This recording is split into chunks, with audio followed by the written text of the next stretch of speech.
এলাকায় কিছু লোক আছে যারা বিয়ের সম্বন্ধ আসলে ভেঙে দেয়, তাদের সম্পর্কে কিছু বলেন। খুব দরকারি একটা প্রশ্ন ভাই, খুব দরকারি একটা প্রশ্ন। আমাদের দেশের গ্রামে গঞ্জে এই ধরনের নিকৃষ্ট মানুষ, এই ধরনের ফাসিক এবং পাপিষ্ট মানুষ বহু আছে। এমনকি অনেক লোক আছে নামাজ কালাম পড়ে, মসজিদে জামাতের সাথে নামাজ আদায় করে, কিন্তু মানুষের বিয়ে শাদী উপলক্ষে খোঁচাখুচি করে। কোন এলাকাতে একটা মেয়ের খবর নেওয়ার জন্য আরেক এলাকা থেকে মানুষ আসছে এলাকাতে আপনাকে পাইছে একটা পুকুরের ঘাটে উজু করতেছেন, দেখছে যে মসজিদের পুকুরের ঘাট উজু করতেছে, বেচারা নামাজি মানুষ। জিজ্ঞাসা করছেন, ভাই সালাম আলাইকুম, আপনাদের এলাকায় অমুক মেয়েটার সম্পর্কে কিছু জানেন কি? আপনি চিন্তা করছেন, আরে এ তো আপনার শত্রুর মেয়ে, আপনার সাথে তার আইল ঠেলা ঢেলে আছে।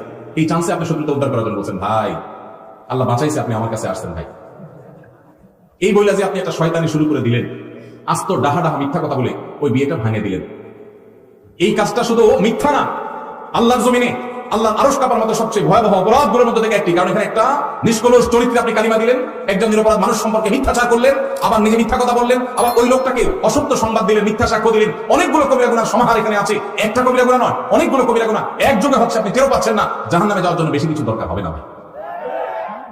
আবার দেখা যায় নিজের পক্ষের লোক সম্পর্কে যদি জিজ্ঞাসা করে, ভাই অমুক ছেলেটা সম্পর্কে কি জানেন? ছেলেটা আপনার বোনের ছেলে, বাইক না, আপনার কাছেই আসছে। আপনি চিন্তা করলেন, ভাই হায় আল্লাহ বাঁচাইছে যে আরেকজনের কাছে যায় নাই, ছেলের গুদুর আছে, বহুত বদনাম আছে। আপনি বলতেছেন, ভাই আমাদের এই গ্রামে যদি একটা ফেরেশতার মতো ছেলে থাকে, এই ছেলে আছে ভাই, একের ছেলে একে। এই ক্ষেত্রেও আপনি ওই মেয়েওয়ালাদেরকে, মেয়ে পক্ষকে মিথ্যা তথ্য দিয়ে তাদেরকে ক্ষতিগ্রস্ত করলেন, বিভ্রান্ত করলেন, মিথ্যা সাক্ষ্য দিলেন। এই ক্ষেত্রেও আপনি অপরাধী। তাহলে কি করবেন? যতটুকু সত্য ততটুকু বলবেন। সত্য বলার মতো যদি বুকে বল না থাকে, যদি মনে হয় সত্য বললে আমি মাইদুর খাওয়া লাগবে, তাহলে বলবেন, ভাই সরি, অন্য কেউ যারা চিনে জানে তাদেরকে জিজ্ঞাসা করেন, আপনি অ্যাভয়েড করে যান। কিন্তু বলতে যখন যাবেন তখন আপনাকে সত্য বলতে হবে। নবী সাল্লাল্লাহু আলাইহি সাল্লাম বারবার আমাদেরকে সতর্ক করেছেন। তিনি বলেছেন, যদি তোমাকে কিছু বলতে হয় ফালিয়াকুল খায়রা আও লিয়াসমুত, তাহলে ভালো সত্য যেটা সেটাই বলবে, আর না হলে চুপ থাকবে। কিন্তু বলতে গিয়ে মিথ্যা বলা যাবে না। অনেক ভাইরা আছেন এই অপকর্ম করেন, কোনো কারণ ছাড়াই করেন, অযথা খোঁচাখুচি করেন, আছে না নেই? এই বিয়ে ভাঙার তালে এগুলো হলো মানুষরূপী শয়তান। আপনি যদি আস্ত মানুষের সুরতে শয়তান দেখতে চান, এইরকম বিয়ে ভাঙাভাঙির কাজ যারা করে এরা হলো সে মানুষরূপী শয়তান। কেন বলেছি জানেন?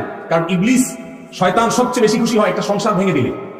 একটা সংসার ভেঙে দিলে শয়তান সবচেয়ে বেশি খুশি হয়, অন্য কোনো কাজে শয়তান এত খুশি হয় না। আর এই লোকটা একটা বিয়ে হতে যাচ্ছিল, মিথ্যা কথা বলে ভেঙে দিয়েছে, অথবা অজাগা বিয়ে ব্যবস্থা করে দিয়েছে মিথ্যা তথ্য দিয়ে। এই লোকটা শয়তানের সে কাজটা করেছে। আল্লাহ আমাদেরকে এই দুশ্চরিত্র থেকে বেঁচে থাকার তৌফিক দান করুন।